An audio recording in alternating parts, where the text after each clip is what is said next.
Vamos lá, meus amigos. Acabou a 33ª rodada do Campeonato Brasileiro, hein?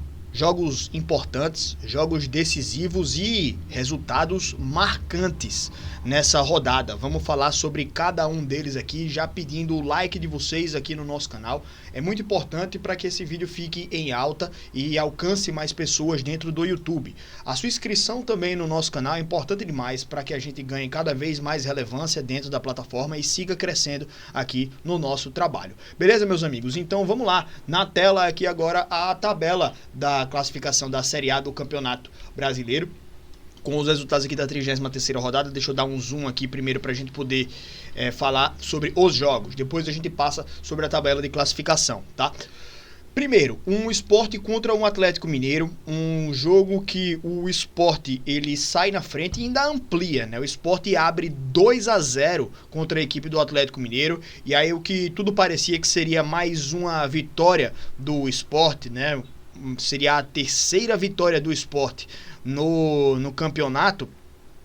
O time do Atlético Mineiro, a partir dos 68 minutos, ali fez 4 gols em 15 minutos, né? 15 minutos de diferença entre o primeiro gol do Hulk e o último gol ali do Rony. Então, 4 gols aí para o Atlético, o time vira para cima do Sport. Resultado que, assim, em termos de classificação, ele vale muito mais para o Atlético Mineiro do que para o Sport. O Sport já está virtualmente rebaixado, inclusive com esse resultado, o Sport tem agora 18 pontos de diferença para o Vitória, primeiro time fora da zona do rebaixamento, a metade, menos da metade dos pontos. E o Sport tem exatamente 18 pontos ainda em disputa, tem 6 jogos o Sport, ou seja, se ganhar todos os jogos que tem para fazer, o Sport chega aos mesmos 35 pontos da equipe do Vitória, certo? E aí precisaria que o Vitória perdesse todos os pontos e ainda tirar o saldo de gols. O Santos pode conquistar no máximo 2 empates e perder os outros jogos. Juventude só poderia chegar em 2 pontos também. Fortaleza só poderia conquistar 4 pontos, enfim.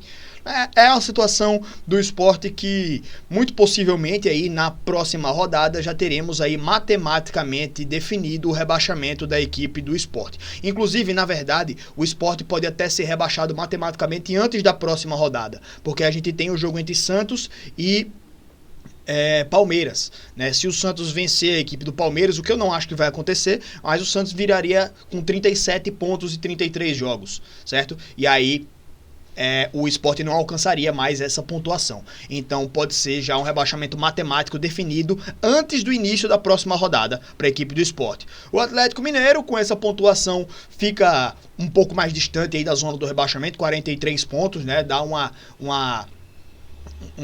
salto bem tranquilo agora, né? Na tabela de classificação, abre 10 pontos da equipe do Santos e tá até suave o Atlético Mineiro agora em relação ao rebaixamento. Agora pensa em outras conquistas aí. Vasco e Juventude, derrota do Vasco. Eu vi um lance, né, do gol ali, a galera tava até culpando o Léo Jardim pela saída de jogo, que foi até de certa forma meio perigosa ali pelo meio, mas o jogador do Vasco moscou, né? Esse lance especificamente foi o único que eu vi desse jogo, tá? Mas o jogador do Vasco moscou, ficou esperando a bola lá no meio, a bola no pé, né? E também ninguém avisou ao ladrão, né? Mas você não pode esperar aquela bola ali no meio. E aí ele perde a bola e o Juventude faz um dos gols ali, né? O Léo Jardim até, acho que ele poderia ter defendido essa bola, mas vacila o coletivo ali da equipe do Vasco, a saída perigosa, o jogador falha em não atacar a bola, como a gente diz na gíria do futebol, né? Ele ficou esperando ela no pé, e depois a falha ali do goleiro também na hora de defender. Achei que o Léo Jardim poderia defender essa bola, só vi por um ângulo também, tá? Mas enfim, derrota do Vasco. Juventude melhora sua pontuação, começa a ver um pouco aqui também de perto a saída da zona do rebaixamento, né? Uma pontuação importante daí da equipe do Juventude. E o Vasco, que deixa de pontuar, um time que estava colando lá em cima, né? Agora se distancia um pouco mais, e acho que agora o Vasco se define ali como um time realmente de meio de tabela, né? Internacional e Bahia, 2-2 aí nessa partida. Eu tava acompanhando, né, esse jogo aí.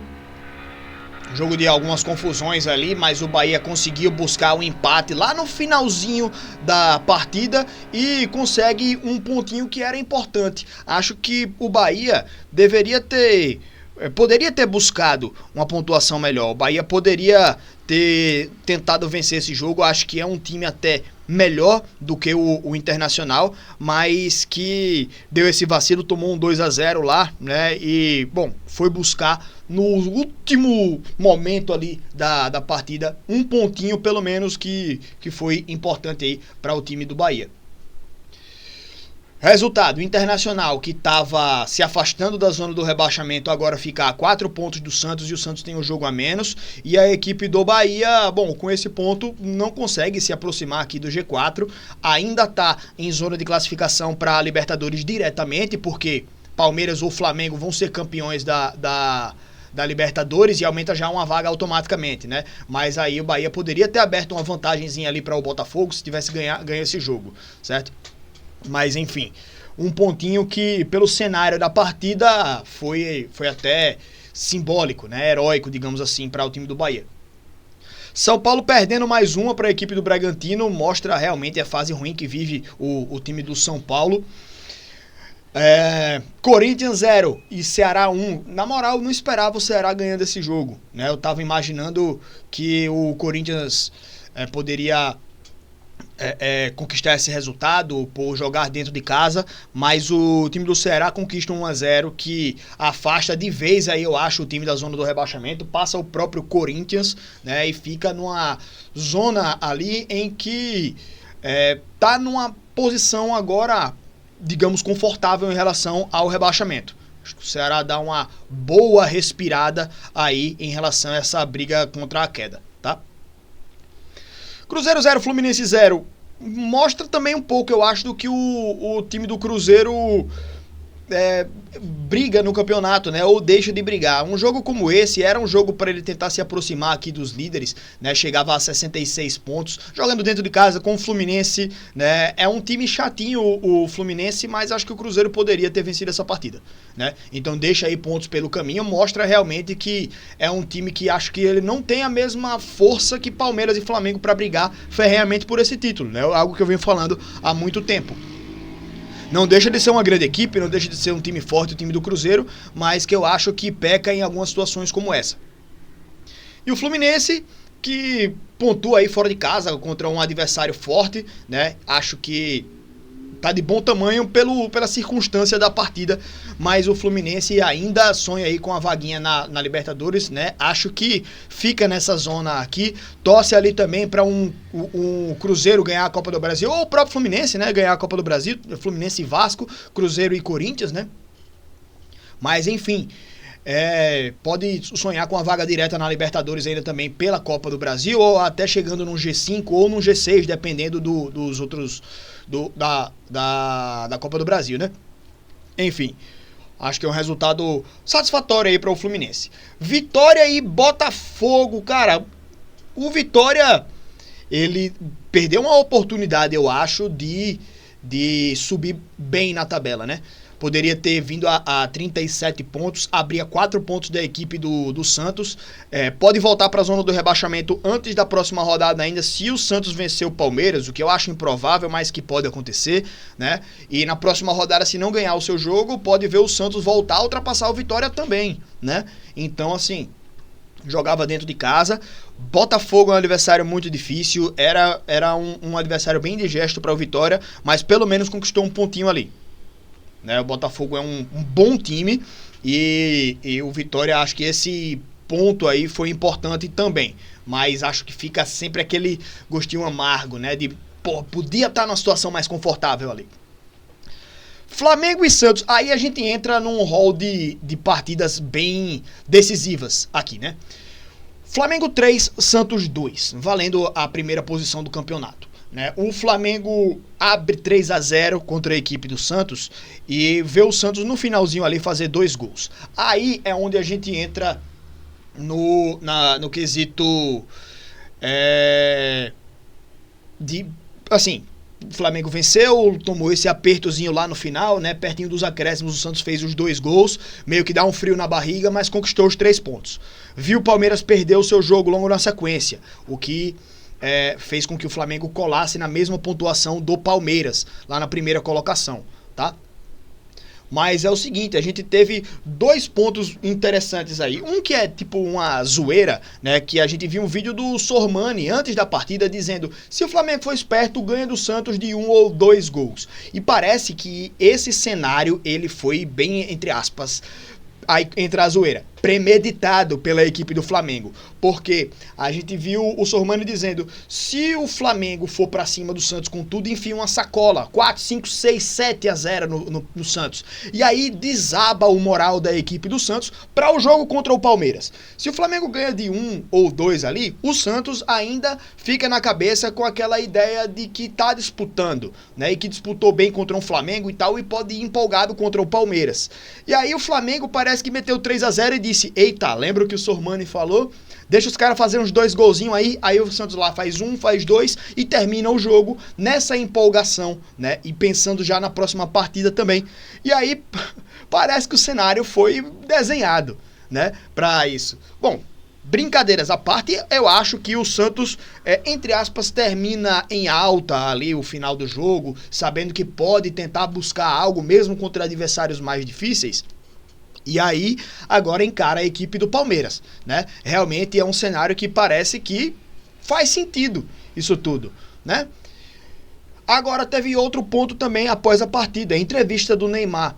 Eu não vi a entrevista inteira, mas eu vi muita repercussão sobre o Neymar falando que para que o Santos conquiste resultados, precisa que os jogadores procurem mais ele.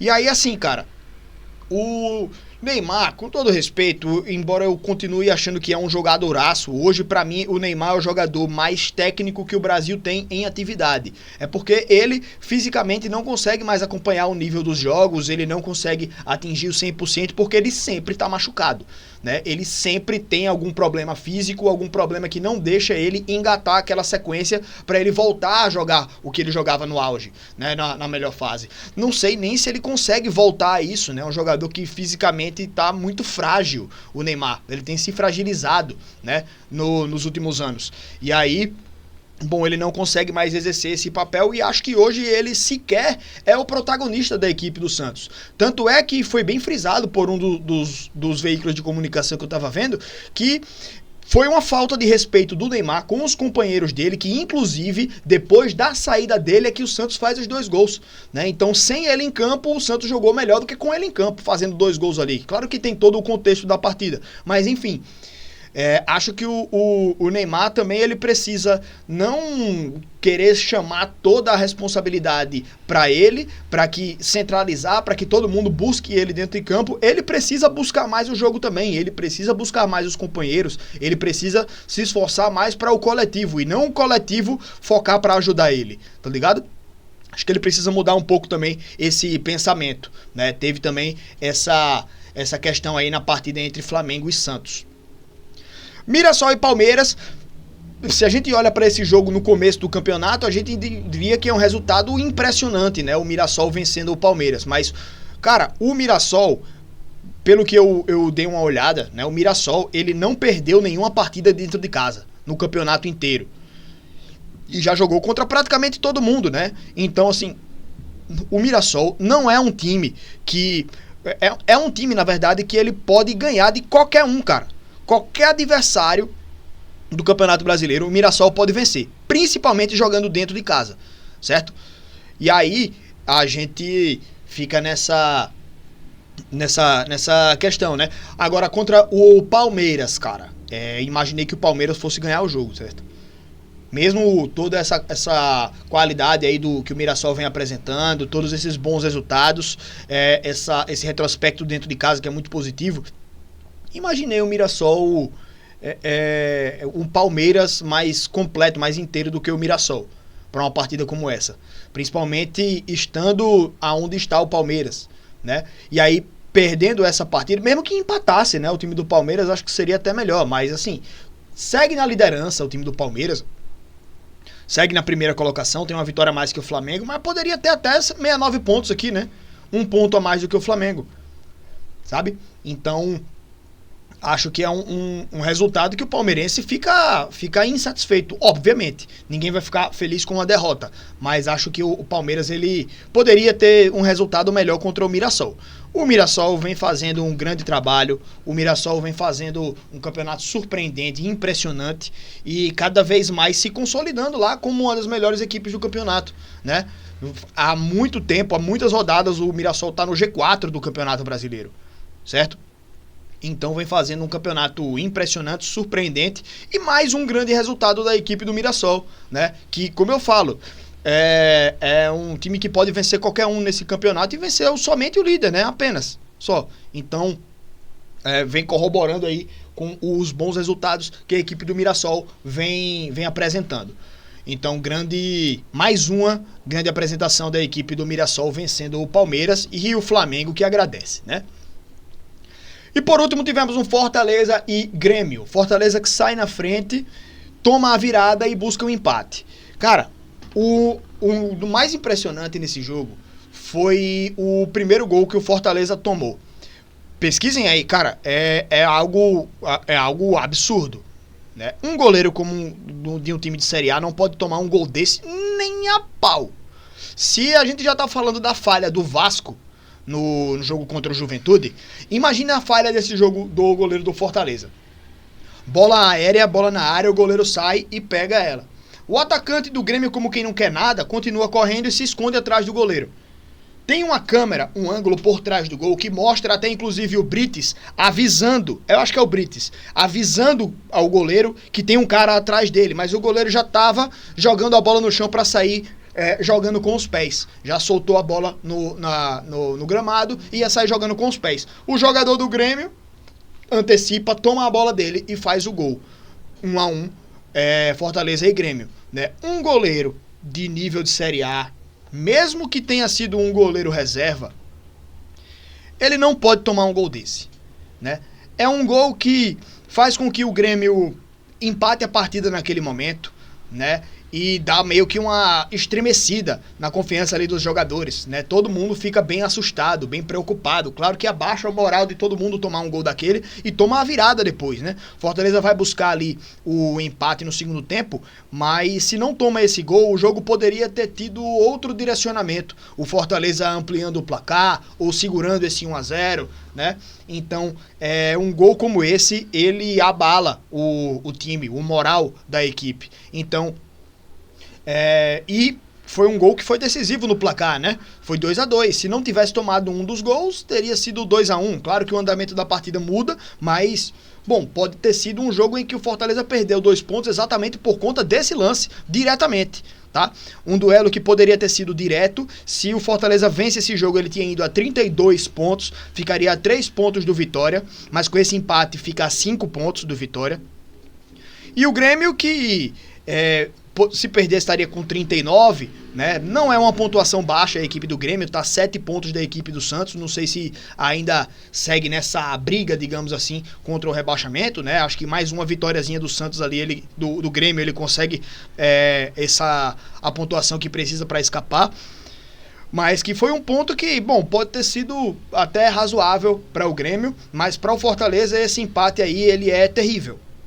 Ainda tem um jogo a fazer a equipe do Fortaleza antes da próxima rodada, né? Nessa data FIFA, os 3 jogos que faltam vão acontecer.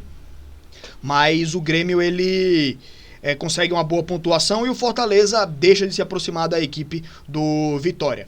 Bom, é isso. 33ª rodada bem importante. E, gente, depois desses jogos atrasados, a gente pode fazer aí uma geral, aí, um retrospecto da Série A do Campeonato Brasileiro, falando aí das últimas 5 rodadas, já que a gente vai ter todo mundo alinhado com 33 jogos, tá bom? Mas é isso, pessoal, vídeo bastante longo aqui para falar dessa rodada da Série A, mas que vocês viram que teve muita coisa pra gente falar e muita coisa aí pra gente destacar também nessa rodada. Mas eu agradeço demais a presença de todo mundo aqui no nosso canal. Se inscreve aqui, deixa o like, importante demais, deixa o seu comentário sobre essas partidas, essa rodada. E é isso, meus amigos. Grande abraço a todo mundo, muito obrigado e até a próxima, meus queridos. Valeu!